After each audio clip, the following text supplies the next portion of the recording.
Morning dear students. Last video में हमने 10वां lesson हमारा बूढ़ी काकी पूरक पठन के तौर पर जो दिया गया है इसकी शुरुआत की थी। इस पूरक पठन में हमने ये देखा था कि बुढ़ापा कैसे बचपन का पुनरागमन होता है, क्या होता है मैंने एक्सप्लेन किया था। बूढ़ी काकी के बारे में हमने देखा था कि सब इंद्रिय जो है उसके हाथ जवाब दे चुके थे। सिर्फ वो क्या करती थी, बच्चों की तरह रोने लगती थी। जीवा स्वाद के अलावा उसे और कोई इच्छा बची हुई नहीं थी। अगर भोजन का समय टल जाता अथवा बाजार से कोई वस्तु लाकर उससे न मिलती तो वो बच्चों की तरह रोने लगती। उनका जब वो जवान होती तो ऐसा करती थी क्या? नहीं, लेकिन अभी बचपन की तरह बुढ़ापा उसका होने की वजह से वो ऐसा बर्ताव करती थी। जानबूझकर उसके उसके हाथों ऐसा बर्ताव नहीं होता था। और वो कैसे रोती थी? धीरे धीरे नहीं तो गला फाड़ कर, यानी जोर जोर से रोया करती थी। हमने देखा था उसके पति जो थे वो गुजर चुके थे, उसके बच्चे जवान होकर गुजर चुके थे। सिर्फ और सिर्फ एक ही उसका सहारा था, उसका भतीजा। उसका नाम क्या है? पंडित बुद्धिराम। जब संपत्ति बुद्धिराम के ने अपने नाम पर करते समय बूढ़ी काकी को बहुत सारे वादे किए थे, ये हमने देखा था। लेकिन असल में व्यवहार उसके साथ कुछ अलग हो रहा था। बुद्धिराम स्वभाव से सज्जन था, लेकिन कब तक? जब तक उसकी संपत्ति पर कोई आँच ना आए तब तक वो क्या था? स्वभाव से सज्जन था। उसकी पत्नी जो है वो रूपा, वो कैसे थी? तीव्र स्वभाव की थी, लेकिन वो भगवान से डरती थी। इसलिए उसकी जो तीव्रता है वो उसे ज़्यादा खलती नहीं थी। बुद्धिराम को भी कभी कभी अपने अत्याचारों पर खेद होता था, दुख होता था। उसी संपत्ति के कारण वो भला मानुष बन गया था। माता पिता के रंग ढंग देखकर बच्चे भी क्या करते थे? बूढ़ी काकी को सताया करते थे। कोई चुटकी काट कर भागता था तो कोई उस पर कुल्ली कर देता था। तो फिर वो रोने लगती थी और बच्चों को गालियां देना शुरू कर देती थी। और जब भी रूपा सामने आ जाती थी वो कुछ भी बोल नहीं पाती थी। ये हमने देखा था कि ये इतना हमने देखा था। और इन सब में जो कोई बूढ़ी काकी के साथ अच्छा व्यवहार करता था, तो जो बुद्धिराम की जो छोटी लड़की है लाडली, वो उसके साथ अच्छा व्यवहार करती थी।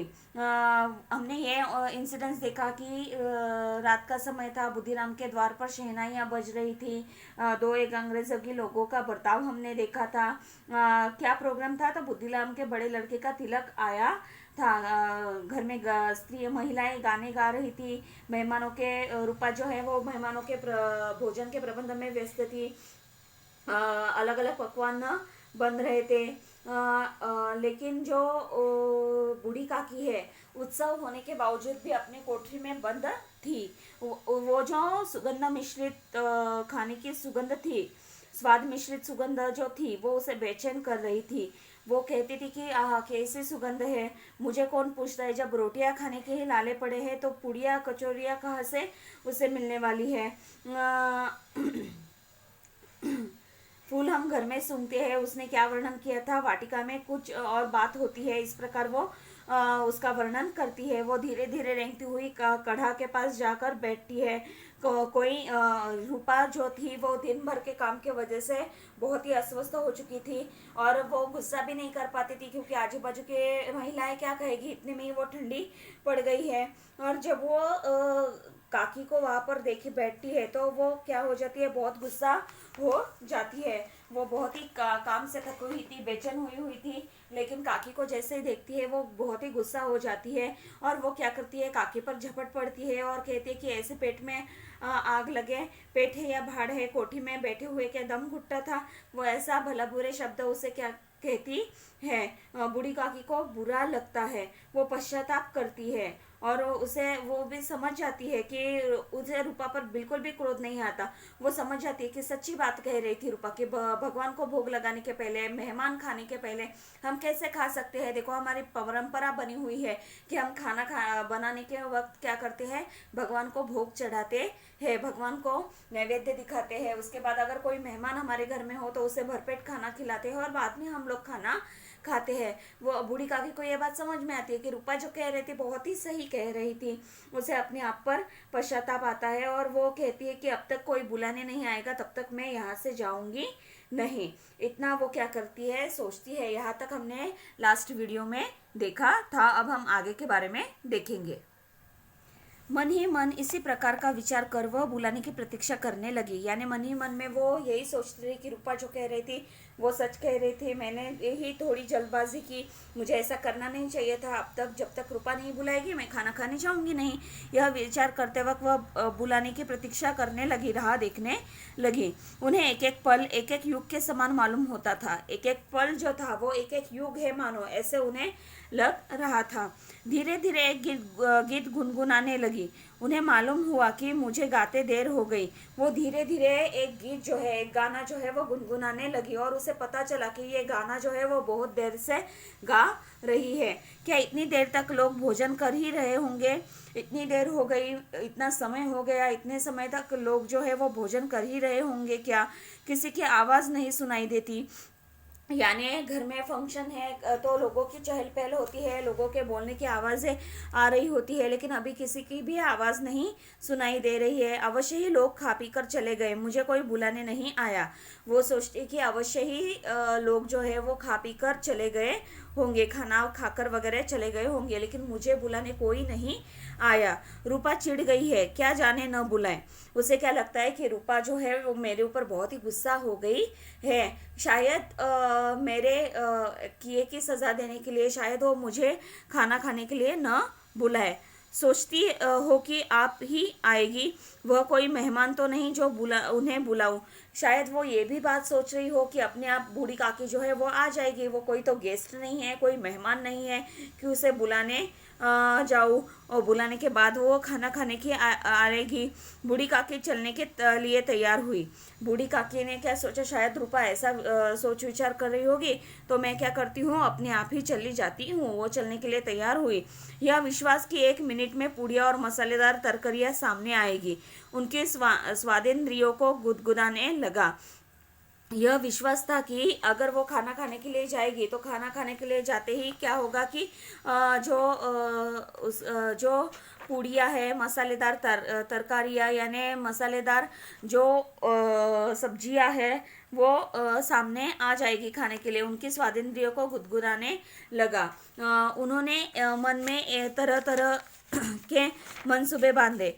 उन्होंने क्या किया, मन में जो है वो तरह तरह के यानी अलग अलग प्रकार के मनसूबे जो है वो बांधे हुए थे। यानी मन में अलग अलग बातें जो है वो सोच कर रखी हुई थी। पहले तरकारी से पूड़ियाँ खाऊंगी, यानी पहले सब्जी के साथ वो क्या करेगी, पूड़ियाँ खाएगी। फिर दही और शक्कर से, फिर पूड़ियाँ किसके साथ खाएगी, दही शक्कर के साथ खाएगी। कचौड़ियाँ रायते के साथ मज़ेदार मालूम होगी, चाहे कोई बुरा माने चाहे भला, मैं तो मांग मांग कर खाऊंगी। वो सोचने लगी कि चाहे बुरा माने, किसी को बुरा लगे या किसी को अच्छा लगे, मुझे उसकी चिंता तो नहीं है, लेकिन इतने जो स्वादिष्ट पदार्थ हैं वो तो मैं मांग मांग कर खाने वाली हूँ। लोग यही ना कहेंगे कि इन्हें विचार नहीं, कहा करे इतने दिन के बाद पूड़ियाँ मिल रही है तो मुँह झूठा करके थोड़ी ही ना उठ जाऊंगी।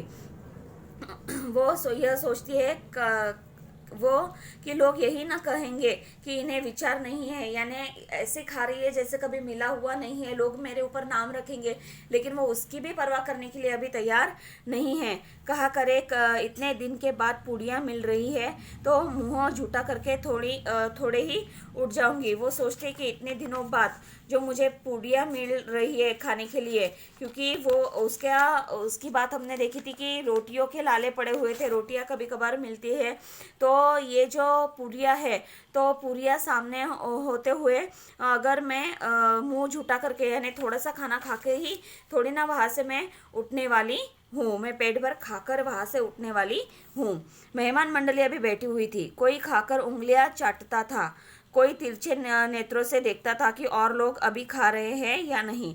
मेहमान मंडली जो है वो अभी भी खाना खा रही थी। अभी उनका वर्णन किया है कि कोई खाकर उंगलियां चाटता था, कोई खाना खाकर उंगलियां चाट रहा था, तो कोई तिरछे नेत्रों से देख रहा था कि और लोग अभी खा रहे हैं या नहीं। देखो, हम समूह में जब खाना खाते हैं तो ऐसे आराम से खा सकते हैं क्या? नहीं। तो हम देखते हैं कि अरे बाबा आजू बाजू के लोग खाना खा रहे हैं या नहीं। अगर कोई उठने की तैयारी में हो तो हम भी क्या करते हैं, उठ जाते हैं। इसलिए वो तिरछे नेत्रों से देख रहे थे। कोई इस चिंता में था कि पत्तल पर पूड़ियाँ छूट जाती है, किसी तरह इन्हें भीतर रख लेता। कोई इस चिंता में भी था कि पत्तल पर पुड़िया छूट जाती है। पत्तल पर यानी जो पान दिया गया है खाने को, उसके ऊपर पुड़िया छूट जाती है, किसी तरह इन्हें भीतर रख लेता। कोई दही खाकर जीभ चटकारता था, परंतु दूसरा दोना मांगते संकोच करता था कि इतने में बूढ़ी काकी रेंगती हुई उनके बीच में जा पहुंची। खाने का यहाँ पर वर्णन उन्होंने किया है कि कोई दही खाकर जीभ चटकारता था। चटकारा यानी क्या? स्वादिष्ट वस्तु खाते समय जीभ को तालू से लगने से होने वाली आवाज। लेकिन दूसरा दोना मांगते हुए संकोच यानी लज्जा करता था कि यानी ये सब बातें हो रही थी, तभी बूढ़ी काकी रेंगती हुई यानी धीरे धीरे चलना उनके बीच में जा पहुंची। कई आदमी चौंक कर उठ खड़े हुए। कई आदमी जो है वो चौंक कर आश्चर्य से उठकर खड़े हो गए। पुकारने लगे, अरे यह बुढ़िया कौन है? यह कहाँ से आई है? देखो किसी को छू न दे। देखो कुछ लोग जो थे वो क्या कहने लगे कि देखो ये बुढ़िया कौन है, ये कहाँ से आई है, देखो किसी को छू न दे। यानी उसका जो अवतार था, आप सोच रहे होंगे किस प्रकार होगा। घर में इतना सारा फंक्शन, बड़ा फंक्शन है, तो वो भी ठीक ठाक से रहे, इसका रूपा ने ध्यान नहीं रखा था। क्योंकि रूपा को भी लगता था शायद वो एक ही कमरे में जाके बुद्धिराम और रूपा को लगता था शायद वो एक ही कमरे में रहेगी। लेकिन लोग जो थे वो उसे देखकर कहने लगे कि देखो वो किसी को छूना दे। पंडित बुद्धिराम काकी को देखते ही क्रोध से तिलमिला गए। अभी पंडित बुद्धिराम जो है वो काकी को देखते ही क्रोध से तिलमिलाना यानी बेचैन हो गए। पुड़ियों का थाल लिए खड़े थे। बुद्धिराम जो थे वो पुड़ियों का थाल हाथ में लिए खड़े थे। थाल को जमीन पर पटक दिया और जिस प्रकार निर्दयी महाजन अपने किसी बेईमान और भगोड़े कर्जदार को देखते ही झपटकर उसका तेंदुआ पकड़ लेता है, उसी तरह लपक कर उन्होंने अंधेरी कोठरी में धम से पटक दिया। देखो अभी इनका बर्ताव किस प्रकार था कि उन्होंने थाली जो है वो जमीन पर पटक दी और जिस प्रकार निर्दयी यानी जिसे दयाहीन कठोर हृदय वाला व्यक्ति अपने किसी बेईमान और भगोड़े कर्जदार को देखते ही, कोई बेईमान है जिसने बेईमानी की है, भगोड़ा यानी जो अपना कर्ज दे नहीं रहा है, ऐसे देखते ही झपट कर उसका टेंटुआ पकड़ लेता है यानी उसका गला पकड़ लेता है। उसी तरह लपकना यानी टूट पड़ना, झपटना, उसी तरह बुद्धिराम जो है वो काकी के ऊपर झपट पड़े। अंधेरी कोठरी में धम से पटक दिया। उसने क्या किया? उसी तरह बूढ़ी काकी को पकड़ा और उसे अंधेरी कोठरी में डाल दिया। शायद बुद्धिराम ये बताने के लिए हिचकिचा रहा था कि ये बूढ़ी काकी है जिसकी संपत्ति पर मैं आज अच्छे से जीवन बिता रहा हूँ, लेकिन उससे क्या थी, शर्म आ रही थी बूढ़ी काकी को दिखलाने के लिए, क्योंकि लोग क्या कह रहे थे, शायद ये किसी को छूना ले, इसलिए उसे बहुत ही गुस्सा आ गया और बूढ़ी काकी को देखकर उन्हें बहुत गुस्सा आने के कारण उन्होंने इस प्रकार बर्ताव किया। देखो यहाँ पर यह भी बात हो सकती थी कि मेहमान खाना खा रहे हैं तो जैसे ही शुरू हो गया किसी को बोलकर एक थाली जो है वो बूढ़ी काकी को परोसी जा सके, लेकिन ऐसा हुआ क्या? नहीं, क्योंकि बुढ़ापा जो होता है उस बुढ़ापे में जो व्यक्ति है वो बच्चे जैसा व्यवहार करने लगता है। लेकिन ये बात कई बार आम आदमियों को हम लोगों को समझ में नहीं आती। उनका बर्ताव, इस प्रकार का बर्ताव पर हम क्रोध उत्पन्न करते हैं, लेकिन ऐसा करना नहीं चाहिए। उनकी अवस्था जो है उसे भी हमें समझ लेना बहुत ही जरूरी होता है। आशा रूपी वाटिका लू के एक झोंके में नष्ट विनष्ट हो गई। आशा रूपी वाटिका यानी उसने जो सारे सपने देखे थे वो सारे सपने जो थे वो लू के एक झोंके में यानी गर्मी के एक झोंके में क्या हो गए? नष्ट विनष्ट हो गए थे। मेहमानों ने भोजन किया, घर वालों ने भोजन किया, परंतु बूढ़ी काकी को किसी ने न पूछा। देखो मेहमानों का खाना हो गया, घर में जितने लोग थे सबका खाना हो गया, परंतु बूढ़ी काकी को किसी ने न पूछा। देखा जाए तो बुद्धिराम और रूपा, इनका कर्तव्य था कि बूढ़ी काकी जो है वो भी भूखी है, वो 2 बार आ चुकी है, उसे भूख लगी है, लेकिन किसी के ध्यान में बूढ़ी काकी के बारे में कुछ भी ख्याल नहीं आया। सब घर में सब लोगों ने खाना खा लिया, लेकिन बूढ़ी काकी को किसी ने खाने पर नहीं बुलाया। बुद्धिराम और रूपा दोनों ने ही बूढ़ी काकी को उनकी निर्लज्जता के लिए दंड देने का निश्चय कर चुके थे। बुद्धिराम और जो रूपा थी वो दोनों ने भी बूढ़ी काकी को उनकी निर्लज्जता यानी बेशर्मी के लिए दंड देने का निश्चय कर चुके थे। यानी वो जैसे ही खाना खाने के लिए बाहर आती थी इसके लिए उसे दंड देने का उन्होंने निश्चय किया कि मानो इसे आज खाना खाने ही न दे। देखो कितना बुरा बर्ताव जो है वो किया जा रहा था। उनके बुढ़ापे पर, दीनता पर, हतज्ञान पर किसी को करुणा न आई। उनके बुढ़ापे पर, दीनता पर और हतज्ञान पर यानी बेसुध, संज्ञाहीन पर किसी को करुणा न आई, यानी दया, अनुकंपा न आई। अकेली लाडली उनके लिए कुढ़ रही थी। अकेली लाडली जो है बुद्धिराम की सबसे छोटी बेटी, वो बूढ़ी काकी के लिए कुढ़ रही थी, यानी भीतर के भीतर ही जलना, चिढ़ना ऐसे उसका हो रहा था। लाडली को काकी से अत्यंत प्रेम था। लाडली जो है उसे, ये जो बूढ़ी काकी थी उससे बहुत ही प्रेम था। बेचारी भोली लड़की थी, बाल विनोद और चंचलता की उसमें गंध तक न थी। ये जो बुद्धिराम की लड़की थी वो कैसी थी, बहुत ही भोली भाली ऐसी थी। दोनों बार जब उसके माता पिता ने काकी को निर्दयता से घसीटा तो लाड़की का हृदय ऐंठ कर रह गया। जब दोनों बार ही उसने देखा कि काकी को जो है घसीट कर ले जा रहे हैं, काकी को बुरा बर्ताव उसके साथ किया जा रहा है, तो उसका हृदय जो था, उसका मन जो था वो ऐंठ कर रह गया, यानी उसे बहुत ही बुरा लग रहा था। उसे बहुत ही बुरा लग रहा था वो व्यवहार देखकर। वह झुंझला रही थी कि यह लोग काकी को क्यों बहुत सी पूड़ियाँ नहीं दे देते। वो झुंझला रही थी यानी खींचना, चिढ़ रही थी कि ये लोग जो है काकी को क्यों बहुत सी पूड़ियाँ नहीं दे देते। देखो अगर काकी को भोजन उसके रूम में मिल जाता, उसके कोठरी में मिल जाता, तो वो बाहर आती क्या नहीं, वो मज़े से पेट भर के अपने कमरे में बैठकर खाना खा लेती। लेकिन उसे भूख लगी थी और खाने की इतनी सुगंध देखकर, सुगंध सूंघ कर उसे क्या हो रही थी, खाने की और इच्छा उत्पन्न हो रही थी। पहली बार भी रूपा ने उसे घसीट कर ले गई, दूसरी बार बुद्धिराम ने भी वही बर्ताव किया। लेकिन उसी जगह जब मेहमान खाना खा रहे हैं तब अगर उसे थाली परोस कर दी गई होती तो वो बाहर आती, इन लोगों को गुस्सा आता नहीं, ऐसी कुछ भी चीज़ें नहीं होती। ये बात लाडली के समझ में आ रही थी कि क्यों उसे बहुत सी पूड़ियाँ नहीं दे देते।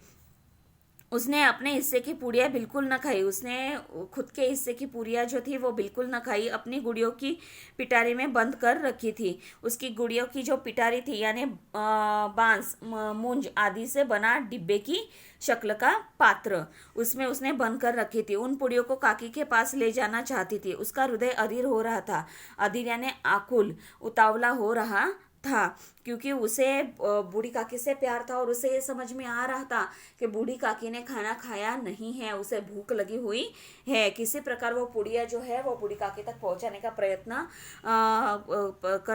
पहुंचाने का विचार कर रही थी।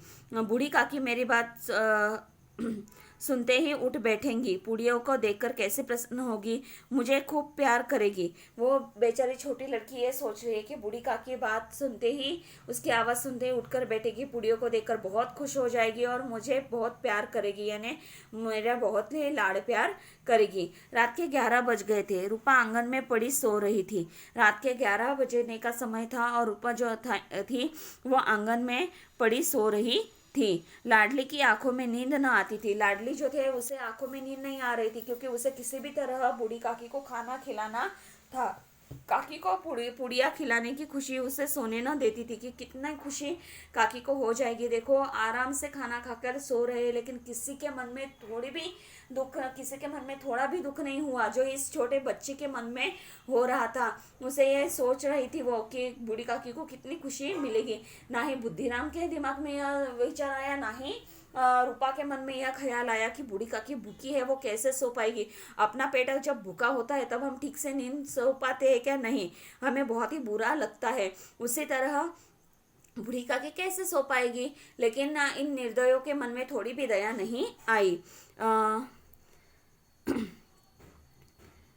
उसने पूड़ियों की पिटारी सामने ही रखी थी। जब विश्वास हो गया कि अम्मा सो रही है तो अपनी पिटारी उठाई और बूढ़ी काकी की कोठरी की ओर चली। जब उसे यह विश्वास, उसने अपनी जो पिटारी थी वो सामने ही रखी थी और उसे ये विश्वास हो गया कि अभी अम्मी जो है अम्मा जो है वो सो रही है, यानी बहुत ही गहरी नींद में वो सो रही है। तो अपनी पिटारी उठाई और बूढ़ी काकी की कोठरी जो थी उसकी ओर वो चली गई।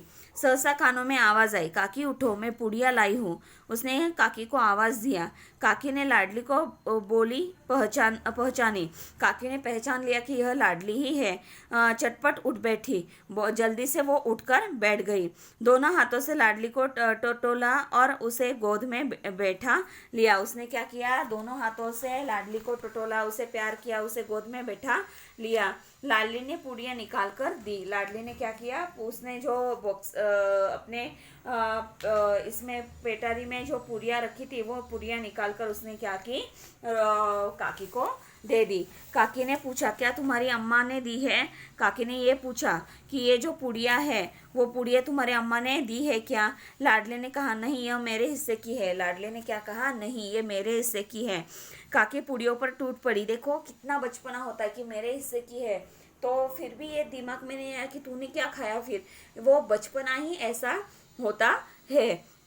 उसने काकी जो थी वो भूखी थी, वो पुड़ियों पर टूट पड़ी। 5 मिनट में पिटारी खाली हो गई। 5 मिनट में पिटारी में जो उसने पुड़िया रखी थी वो खाली हो गई। लाडले ने पूछा, काकी पेट भर गया? लाडले ने उसे सवाल पूछा कि काकी तुम्हारा पेट भर गया है क्या? जैसे थोड़ी सी वर्षा ठंडक के स्थान पर और भी गर्मी पैदा कर देती है, उसी भांति इन थोड़ी पुड़ियों ने काकी की क्षुधा और इच्छा को और उत्तेजित कर दिया था। जैसे थोड़ी सी वर्षा जो होती है वो ठंडक के स्थान पर, यानी थोड़ी बारिश हुई तो ठंडक पड़नी चाहिए, उसकी जगह पर और गर्मी पैदा कर देती है। उसी तरह ये जो थोड़ी पुड़िया थी, उस थोड़ी सी पुड़ियों ने काकी की क्षुधा, भूख जो थी और खाने की इच्छा जो थी उसे उत्तेजित कर दिया था, उसे बढ़ा दिया था। बोली, नहीं बेटी, जाकर अम्मा से और मांग लाओ। वो कहती है, नहीं, मेरा पेट नहीं भरा है, तुम जाकर अम्मा से मांग कर लाओ। लाडली ने कहा, अम्मा सोती है, जाऊंगी तो मारेगी। अम्मा सो रही है, अगर मैं उसे जगाऊंगी तो वो क्या करेगी, मुझे मारेगी। काकी ने पिटारी को फिर टटोला। काकी ने क्या किया, पिटारी को टटोलना यानी उंगलियों से छूकर पता लगाना कि कुछ बचा तो नहीं है उसमें। ऐसा उसने टटोला। उसमें कुछ खुरचन गिरे थे, उसमें जो कुछ खाने के टुकड़े थे वो गिरे थे। उन्हें निकालकर वे खा गई। बार बार होठ चाटती थी, चटकारे भरती थी। बार बार वो होठ चाटती थी, चटकारे भरा करती थी। हृदय महसूस रहा था कि और पुड़िया कैसे पाऊँ। वह मन यह सोच रहा था कि और पुड़िया जो है वो कैसे पाऊँ। संतोष सेतु जब टूट जाता है तब इच्छा का बहाव अपरिमित हो जाता है। संतोष सेतु जब टूट जाता है, यानी हमारा सेटिस्फैक्शन है जो वो टूट जाता है कि नहीं, अभी तक मेरा पेट नहीं भरा हुआ है, तब इच्छा का बहाव अपरिमित हो जाता है।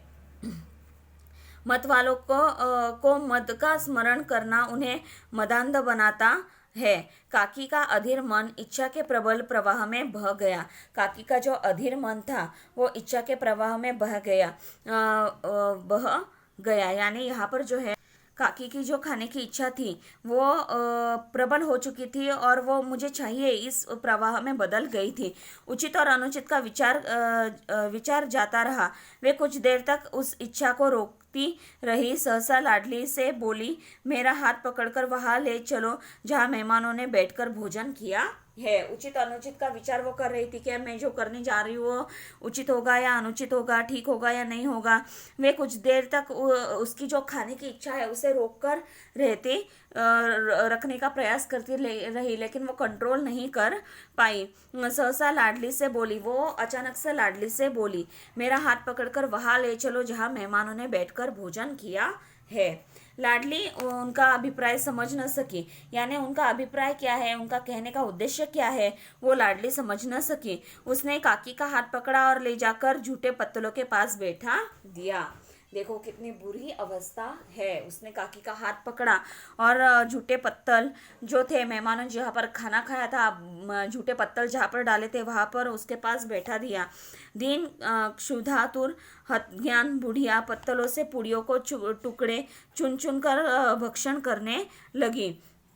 यहाँ पर देखो बेचारी दीन गरीब क्षुधातुर यानी भूख लगी हुई हतज्ञान ऐसी जो बुढ़िया है वो पत्तलों से जो मेहमानों ने खाना खाया था उनमें बचे हुए पत्तलों पर जो पुड़िया थी उन पुड़ियों को चुन चुन कर भक्षण करने लगी यानी खाने लगी। ओह दही कितना स्वादिष्ट था, देखो दूसरों का झूठा दही जो है वो बूढ़ी काकी खा रही थी। कितनी विकट अवस्था बूढ़ी काकी की थी। वो कहती है कि वो कितना स्वादिष्ट था, कचौड़ियाँ कितनी सलोनी, खस्ता कितना सुकोमल। देखो यहाँ पर वो खाने की जो चीज़ें हैं वो उसे जो खाने को नहीं मिली थी वो झूठे पत्तलों से उठाकर खा रही थी, फिर भी उनकी तारीफ कर रही थी। काकी बुद्धिहीन होते हुए भी इतना जानती थी कि मैं वह काम कर रही हूँ जो मुझे कदापि न करना चाहिए। काकी बुद्धिहीन होते हुए भी यानी उसका दिमाग ठीक से चल नहीं रहा था, फिर भी उसे ये पता चल रहा था, उसे समझ में आ रहा था मैं जो भी कुछ कर रही हूँ वो मुझे कदापि न करना चाहिए। मुझे बिल्कुल भी दूसरों के झूठे पत्तल से उठाकर खाना नहीं खाना चाहिए। फिर भी वो अपने क्षुधा के कारण, भूख के कारण इस बात को रोक ना सकी। अगर उसे खाने को मिल जाता तो वो ऐसे कृत्य करती क्या? नहीं, लेकिन उसे खाने को नहीं मिला था और खुशबू के वजह से उसकी भूख और भी बढ़ गई थी, इसके लिए उसने ऐसा बर्ताव किया था। मैं दूसरों के झूठे पत्तल चाट रही हूँ, परंतु बुढ़ापा तृष्णा रोग का अंतिम समय है जब संपूर्ण इच्छाएं एक ही केंद्र पर आ जाती है। उसे ये भी पता था कि मैं दूसरों के झूठे पत्तल से खाना खा रही हूँ, लेकिन जो बुढ़ापा होता है वो तृष्णा रोग का अंतिम समय है। यहाँ पर क्या होता है, सिर्फ और सिर्फ 2 टाइम खाने को मिले इतना ही बहुत हो जाता है। जब संपूर्ण इच्छाएं एक ही केंद्र पर आ लगती है, बुढ़ापे में कुछ नए कपड़े चाहिए या कुछ बाहर जाना है, घूमना है, ऐसे कुछ भी इच्छाएं नहीं होती। सिर्फ और सिर्फ क्या होती है, 2 टाइम का खाना उन्हें मिले इतना ही उन्हें आनंद मिल जाता है। बूढ़ी काकी में यह केंद्र उनकी स्वादेंद्रिय थी। बूढ़ी काकी में यह जो केंद्र था, ये जो बात थी वो उनकी स्वादेंद्रिय थी, यानी खाने की लालसा उनकी थी। ठीक उसी समय रूपा की आंख खुली। ठीक उसी समय यानी जब बूढ़ी काकी दूसरों के झूठे पत्तलों से उठाकर खाना खा रही है, उसी समय रूपा की आंख खुल गई। उसे मालूम हुआ कि लाडली मेरे पास नहीं है। वह चौकी चारपाई के इधर उधर ताकने लगी कि वहाँ नीचे तो नहीं गिर पड़ी। देखो रूपा को मालूम हुआ कि छोटे लाडली जो है उसके पास नहीं है। वो ताकने लगी, इधर उधर देखने लगी कि चारपाई से वो कहीं शायद नीचे तो गिर नहीं गई। उसने वहाँ न पाकर वह उठी तो क्या देखती है कि लाडली झूठे पत्तलों के पास चुपचाप खड़ी है और बूढ़ी काकी पत्तलों पर से पूड़ियों को टुकड़े उठा कर खा रही है। उसने अपने पास नजदीक न पाकर उसे ढूंढने के लिए रूपा जैसे उठती है तो सामने ही देखती है कि लाडली जो है झूठे पत्तलों के पास खड़ी है और बूढ़ी काकी जो है वो पत्तलों से झूठी पूड़ियाँ उठा कर खा रही है। रूपा का हृदय सन्न हो गया, यानी रूपा को कुछ भी समझ में नहीं आ रहा था। परिवार का एक बुजुर्ग दूसरों की झूठी पत्तल टटोले, इससे अधिक शोकमय दृश्य असंभव है। परिवार का एक जो बुजुर्ग व्यक्ति है, बूढ़ा व्यक्ति है, वो दूसरे की झूठी पत्तल टटोले यानी ढूंढे, इससे अधिक शोकमय यानी दुख वाली दृश्य असंभव था। पुड़ियों के कुछ ग्रासों के लिए उसकी चचेरी सास ऐसा पतित और निकृष्ट कर्म कर रही है, ऐसा प्रतीत होता मानो जमीन रुक गई, आसमान चक्कर खा रहा है। पुड़ियों के कुछ ग्रासों के लिए यानी कुछ निवालों के लिए, कौर के लिए उसकी जो चचेरी सास है ऐसा पतित और निकृष्ट काम यानी क्या, नीचहीन ऐसा काम कर रही है, ऐसा प्रतीत होता था। यानी ऐसा लग रहा था, जान पड़ता था कि मानो इस दृश्य से जमीन रुक गई हो, आसमान चक्कर खा गया हो, ऐसा लग रहा था। संसार पर कोई आपत्ति आने वाली है। रूपा को क्रोध न आया, ऐसा उसे लग रहा था कि ये जो संसार है उस पर कोई तो विपदा आने वाली है, संकट आने वाला है, मुसीबत आने वाली है। रूपा को क्रोध न आया, रूपा को बिल्कुल भी गुस्सा न आया। शोक के सम्मुख क्रोध कहा, दुख के सामने गुस्सा किस बात का। करुणा और भय से उसकी आंखें भर आई। करुणा यानी दया और भय कि आज मैं ऐसा कर्म कर रही हूँ तो कल जाकर मेरे साथ भी ऐसा कर्म होने वाला है, क्योंकि भगवान के पास क्या होता है, न्याय होता है। यानी जो कर्म हम करते हैं वैसे ही हमें भुगतना पड़ता है। और रूपा जो थी वो ईश्वर से डरती थी, इसलिए उसे भय भी लग रहा था। उसकी आंखें भर आई। इस अधर्म पाप का भागी कौन है?